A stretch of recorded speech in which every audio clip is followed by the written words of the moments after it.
Hello again, everybody, and welcome back to the Jungle Show. Today, we are here to talk about all the Auburn guys, the four Auburn guys: Jabari Smith, Jared Harper, Sharif Cooper, and JT Thor, that are going and playing right now in the NBA Summer League. How they are doing, how they're performing, some of their performances in the past. We're going to talk a little bit about Walker Kessler in his situation right now, and have a little fun here today on the Jungle Show. All that and more next.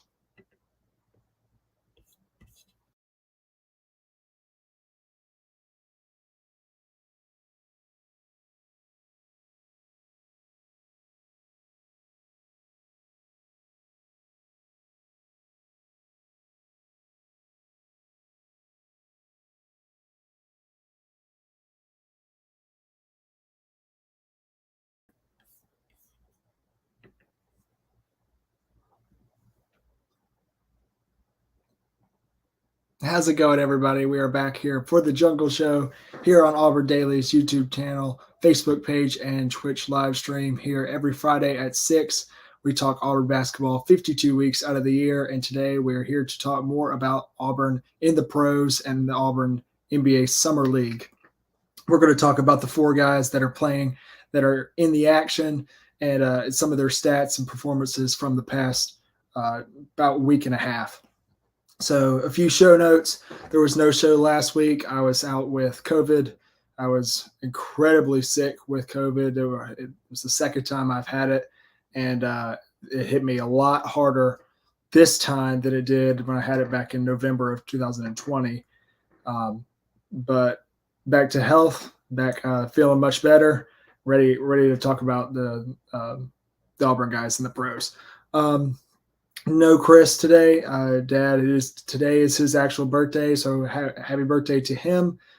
He is out with my mom and his wife. They're out on vacation right now, so he will not be joining me today. So, and that's why I wanted to push the Wendell Green article and show for next week, because he really wanted to join into that, and I really wanted to have opinions to bat off of when it comes to Wendell Green and him in that article coming out next week on auburndaily.com. You can check out all the stuff on auburndaily.com. Some great stuff coming out. But before we get into talking about the four guys that we wanted to talk about, I want to talk about the situation with Walker Kessler. Of course, Walker was drafted immediately by the Grizzlies at 22nd in the NBA in this past NBA draft, and then he was then traded not to immediately after to the Timberwolves. He then went to Minnesota and was introduced for Minnesota, and then the groundbreaking trade that sent Rudy Gobert to Minnesota and Patrick Beverley and Malik Beasley and Walker Kessler, a bunch of first-round picks, to Utah to play for the Utah Jazz. So that's where Walker is currently, and he currently is with the Summer League roster for the Utah Jazz, but is out injured. He has a foot injury. They said, there's no rush to get Walker because he might be a vital piece for the Utah Jazz this upcoming season. There's no need to rush him in the Summer League. So they're keeping him out. So we'll be interested to see where Walker's situation kind of develops. There's been rumors of him maybe getting traded again somewhere like Phoenix or Brooklyn or somebody like that, if Utah wanted to blow it up. But they look like they're building around their all-star guard Donovan Mitchell, and I think Walker is a great piece to add to that roster.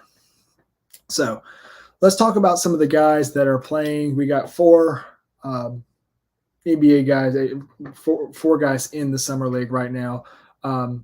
Of course, Chuma Okeke is not playing for the Magic in the Summer League, and obviously Isaac Okoro is not playing for the Cavs in the Summer League, as both of those two are older and they're more proven when it comes to, they don't need to go prove themselves in the Summer League. They're allowing other players to do that.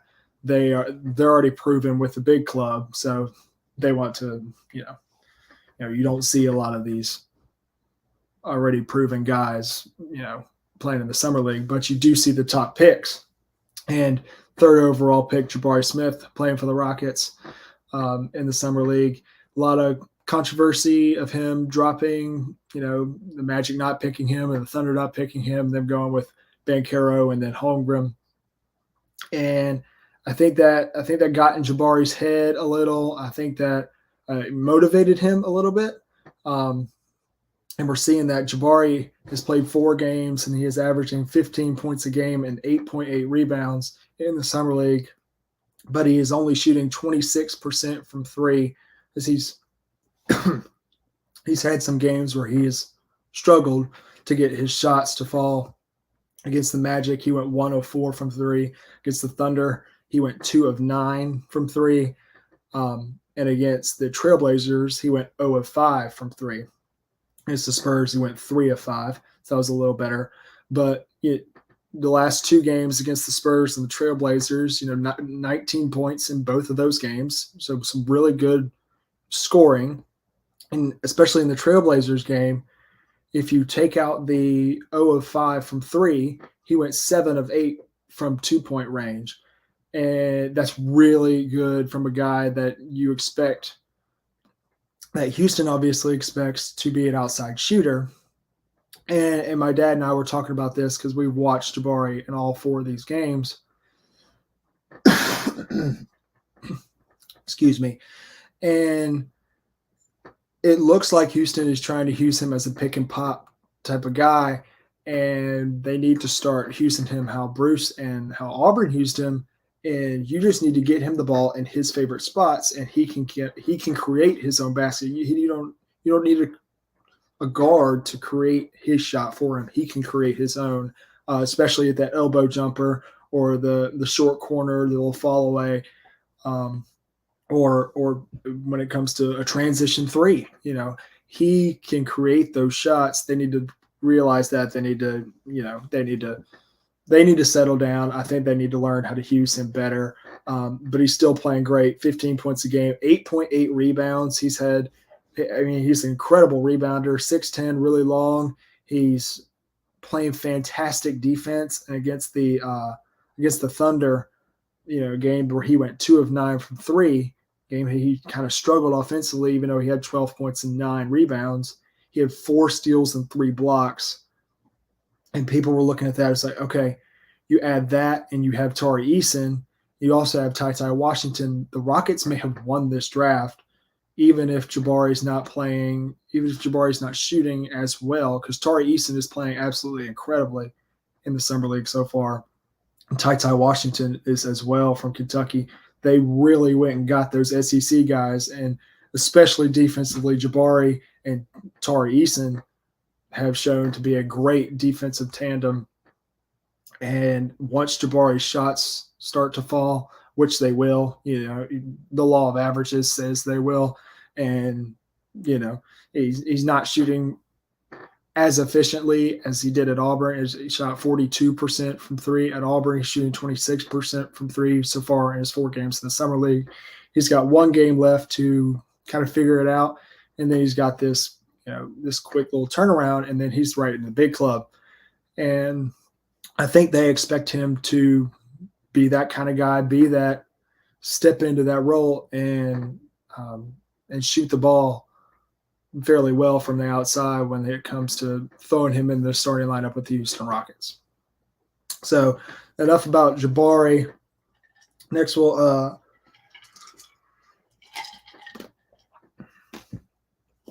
let's talk a little bit about a guy who's also playing again tonight, who's only played 3 games, Jared Harper with the New Orleans Pelicans now, as he is on a 2-way contract with the New Orleans Pelicans and the Birmingham Squadron, which is their G League affiliate.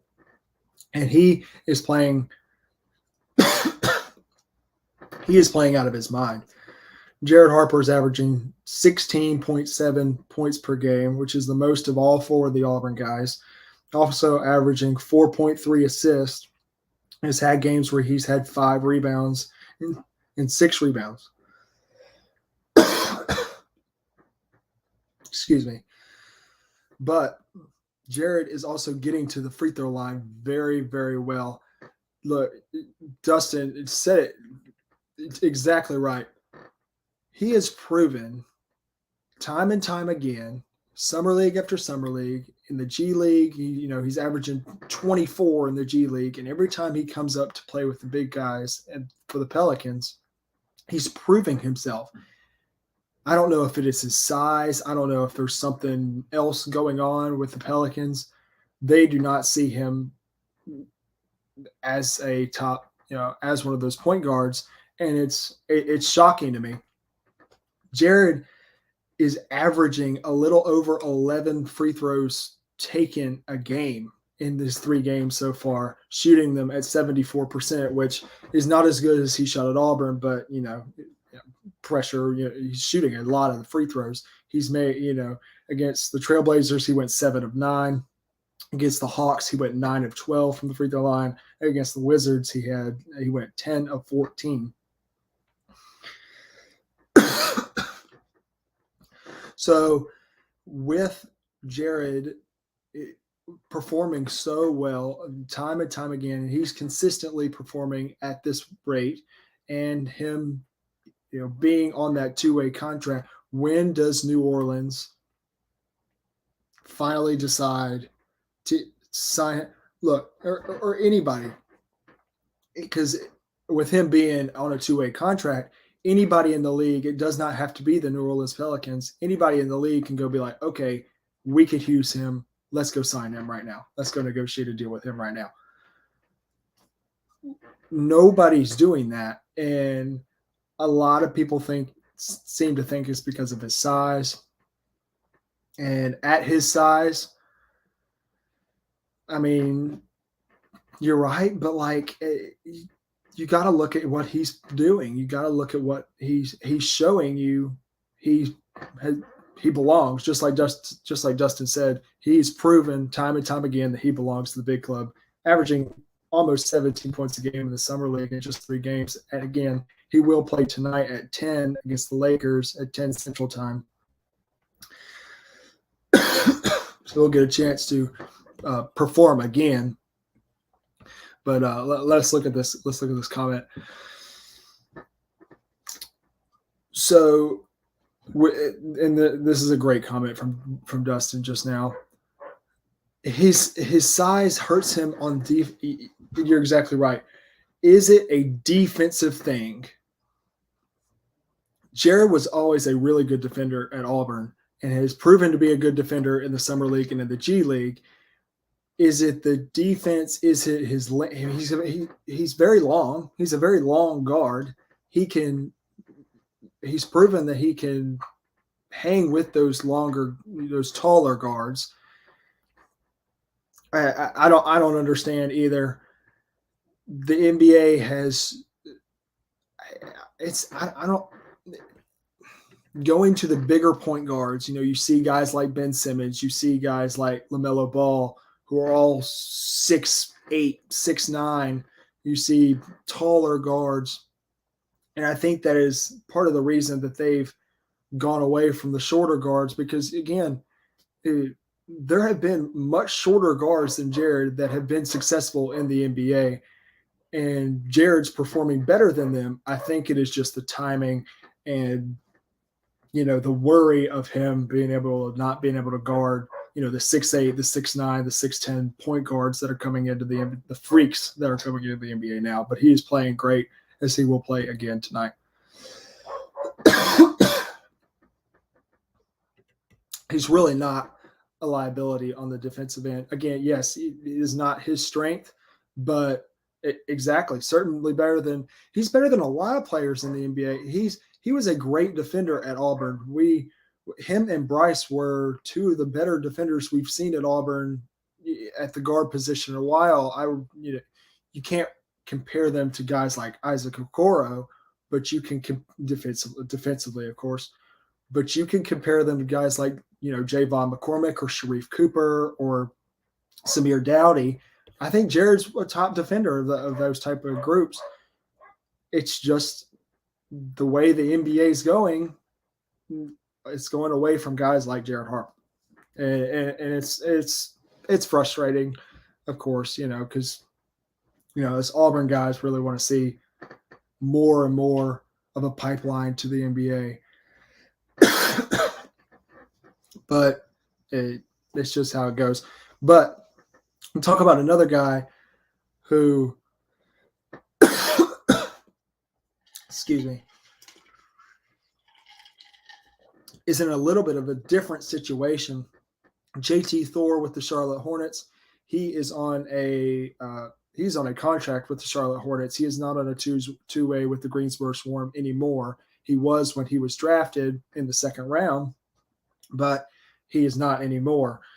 Thor, he's averaging 8.3 points per game and 4.3 rebounds a game. He's in the starting lineup for the Charlotte Hornets in the summer league.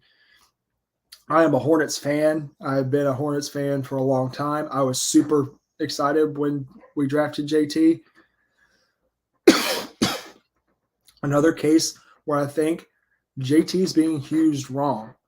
I think they're really trying to use JT as a shooter, and JT's struggling to shoot, you know?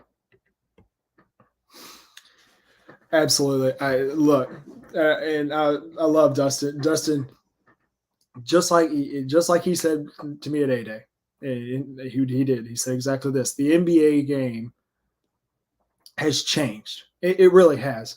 And it's gone away from what most of us are used to. It really is. It's a 3-point contest, and players that have shown to be able to get to the free throw line and convert to the free throw line have been successful as well. That's why James Harden was, an MVP. He's good at threes and he's good at getting to the free throw line. That's why a lot of these NBA stars are either, great shooters. We saw with the Warriors winning the championship, Steph Curry is the greatest shooter ever. The NBA is very different than college. And that's why it's very rare when you see a guy like Jabari, who at that size and has that shooting ability, and guys like Jabari don't come along very often. What I was trying to go into about JT Thor, I think correlates with this very well. They're using JT really wrong. The Charlotte Hornets are.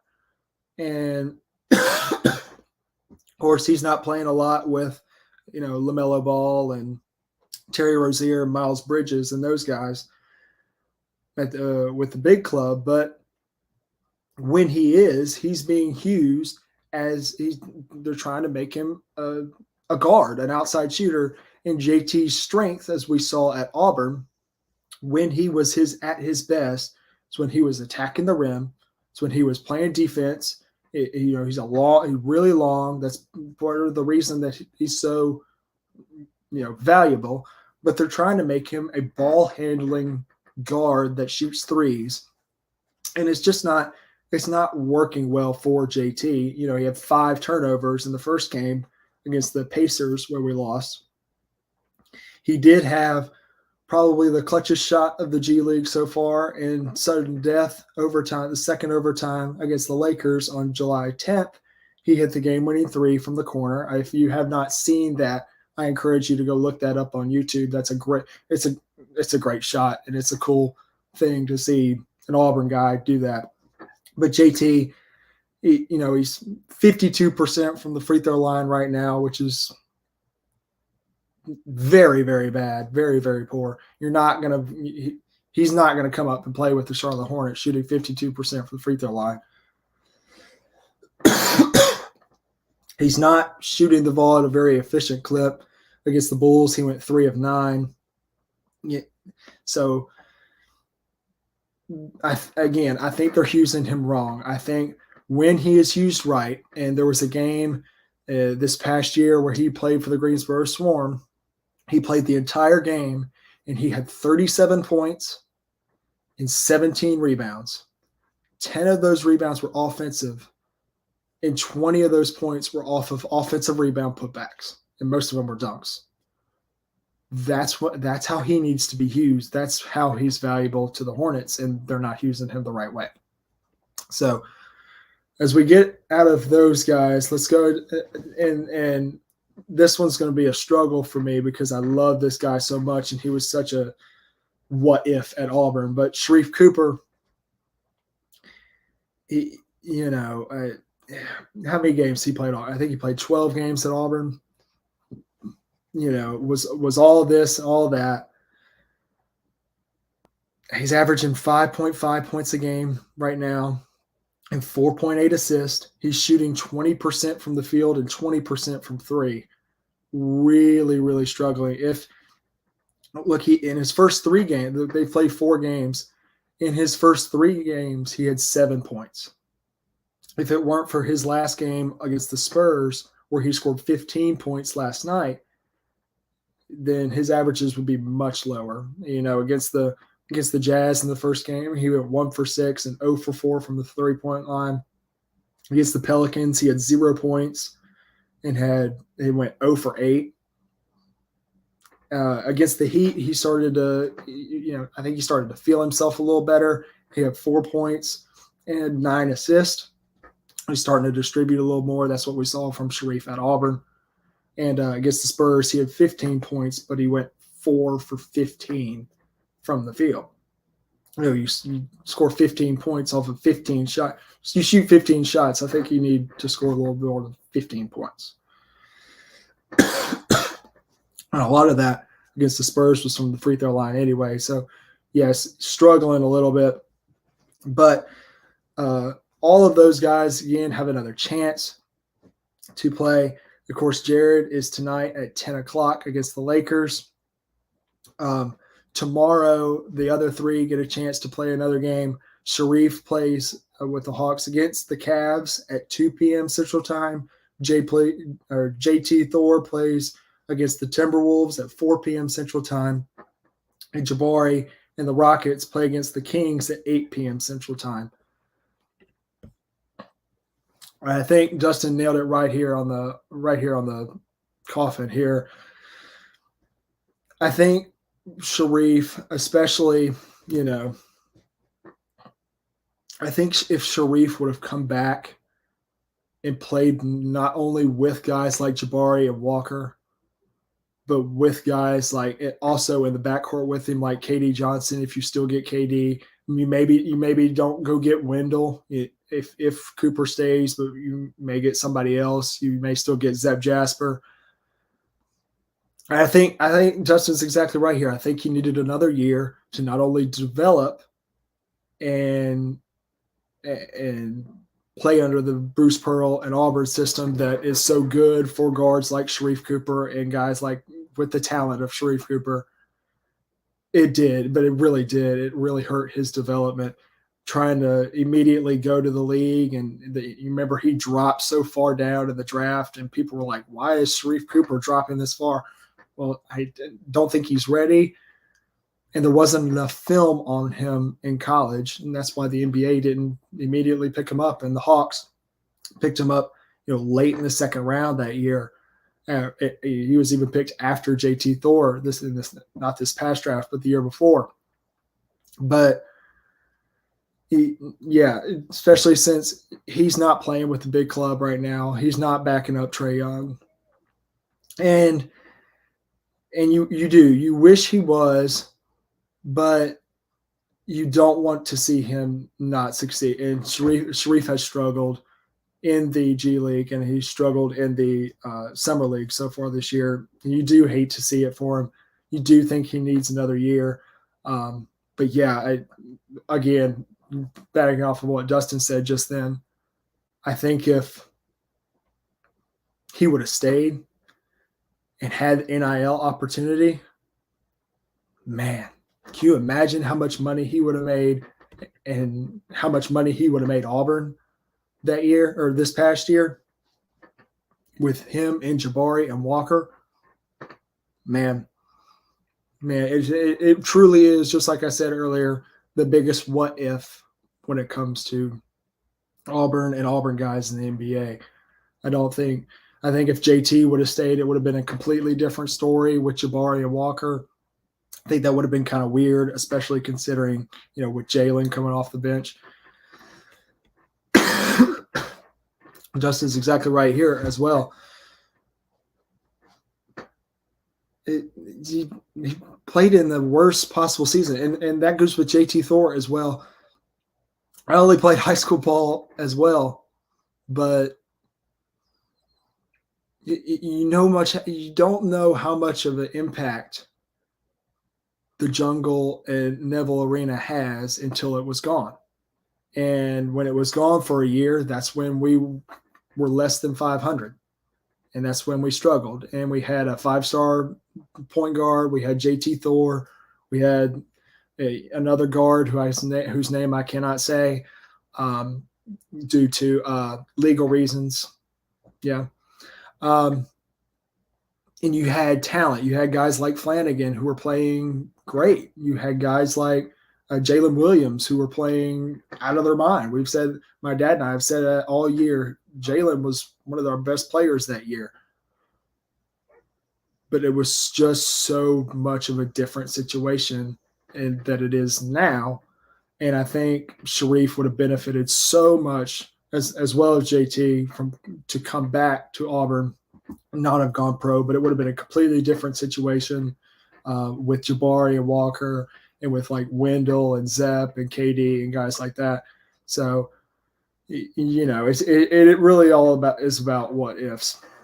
But again, you can check out those guys still getting another chance. Each of them gets one more chance. Again, Jared tonight, and Sharif and JT tomorrow afternoon, and Jabari tomorrow night. All of them on ESPN or on NBA TV. Next week, we will do the Wendell Green episode. My dad will be back from his birthday shenanigans.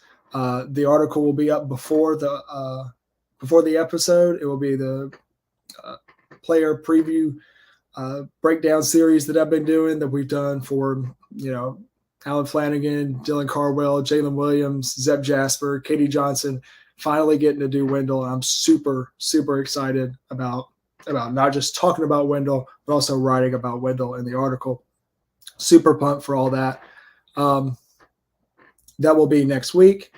Thank y'all for joining me on this episode. I know it's a little different with just me than with him with Dad as well. But I'm glad we got to bat off some ideas and say some get to know some stats and stuff like that, as we wish the Auburn guys nothing but the best all the time. We will root for them, but we got a season coming up. One thing I did want to announce that obviously we weren't able to say last week because there was no show. Auburn's games in Israel in August will be broadcasted on SEC Network. Super excited to watch that. I think being able to watch that, being able to watch Auburn basketball in August, yeah, sign me up.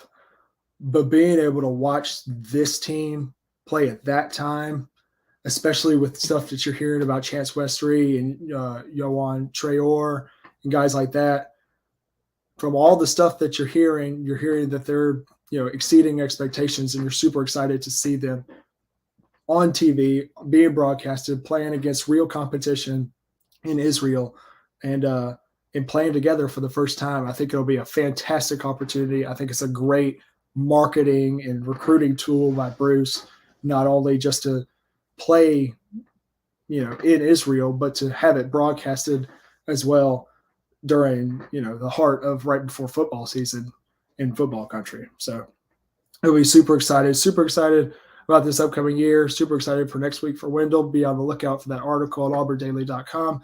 You can find me on Twitter at Gray Oldenburg, or find all the stuff on Twitter at SI_Auburn. Until next week, where you go.